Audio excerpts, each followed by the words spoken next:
Have you ever noticed that the older you get, the harder it becomes to trust people the way you once did? Not because you've become bitter, not because you've become negative, but because life has shown you things you can no longer unsee. If you've ever been disappointed by someone you believed in, blindsided by betrayal, or forced to learn difficult lessons about human nature, then stay with me. Because what if losing blind trust isn't a sign that you're becoming cynical? What if it's actually evidence that you're becoming wiser? Today, we're talking about why positivity doesn't come from trusting everyone. It comes from learning who deserves your trust in the first place. Let's stop pretending there's anything clean or linear about this. Life doesn't gently teach you how to trust. It disrupts it, reshapes it, sometimes even breaks it in ways that don't announce themselves until much later. After everything you've been through, you don't just decide to trust people differently. It happens the way weather changes, slowly at first, almost imperceptibly, and then suddenly you realize you're not standing in the same climate you started in. The old version of you, the one who believed sincerity was the default setting in people, doesn't disappear, but it does get quieter, more cautious, more observant, less impressed by words, more interested in patterns. And here's where people get it wrong when they talk about positivity, as if it's some kind of personality filter you can just apply over experience. Real positivity, the kind that doesn't shatter the moment someone disappoints you, isn't built on trust in others. It's built on a more uncomfortable foundation: discernment. You don't become negative when you stop trusting everyone the same way. You become precise.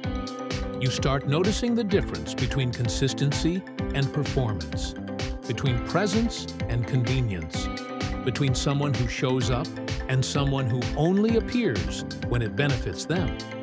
That awareness doesn't make you cold. It makes you accurate. But let's be honest in a way that doesn't sugarcoat the bruise. There is a grieving process here that nobody likes to name. You grieve the version of yourself who didn't need to think this hard about people. You grieve the ease, the assumption, the softness that used to exist before experience started taking notes in the background. And yes, if you're honest, there's a moment where you wonder whether this new clarity costs too much. Before we continue, if these ideas resonate with you, take a moment to like this video and subscribe to the channel. Every week, we explore deeper conversations about positivity, resilience, personal growth, and the lessons life teaches us when we least expect them. And if you've ever had to rebuild trust after disappointment, let me know in the comments below. I'd love to hear your perspective. Because it does take something from you. It takes the illusion that everyone is operating from the same moral blueprint. But in exchange, it gives you something sturdier, self-respect, that doesn't require external permission. And this is where the real shift quietly reveals itself, without ceremony or applause. You don't become less positive. You become more anchored. You stop handing out trust like it's a reflex and start treating it like something that must be earned in installments, not assumed in full. You still laugh, still connect, still care. But now there's a second layer running underneath it all, a kind of internal compass that says, I see you, but I also see patterns. And strangely enough, that doesn't shrink your world. It expands it in a more honest direction. Because once you stop confusing openness with safety, you finally get to experience positivity that isn't fragile, performative, or dependent on anyone else behaving correctly.